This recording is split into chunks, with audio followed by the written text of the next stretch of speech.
Hello, year ones. We're going to carry on with our 3D sculpture work today. So let's start by sharing the screen so you can see the PowerPoint.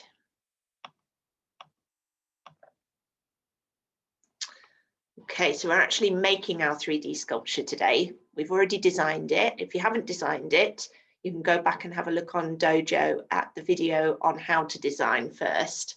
You'll need that in order to carry on and make. So our aims today are to follow the sculpture design from last lesson to create our 3D sea creature sculpture, to adapt the design where we need to, because sometimes, even though you've planned it out, it might not go to plan and you might have to change things. To evaluate your design by saying what went well and what you would change. Okay, so last time I said that when I was making my 3D sculpture, when I was designing it, I had all my recycled things that I could possibly use out in front of me, which helped when I made my design. So hopefully, whatever you designed using your recycled packaging, you will still have that packaging ready in order to make today. So just to remind you, this was a design sheet from last time. I was designing a jellyfish and I was using a yogurt pot and some bubble wrap to add texture. And we talked about texture. Mine's going to be like a bumpy texture. I wonder if your texture is smooth or rough. Texture helps to add depth to your design. Okay, so that was my design. Now let's have a look and see how it worked out. Wasn't too bad. So this is my jellyfish. I've got the yogurt pot there covered in the bubble wrap.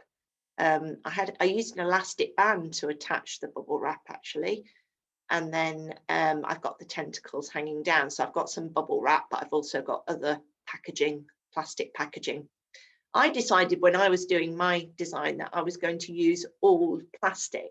So when we looked at the artist from last time, Ptolemy Elrington, he used all metal. I decided I was going to use all plastic. You don't have to use just one type of recycling. I just thought it'd be interesting to try and do it out of just plastic. So I wonder what you're using. Now this is a really important bit. It's not always the bit that you kind of want to do, especially when you've made your design, but it's really important because you can learn lots from how you've made your design and what worked and what didn't.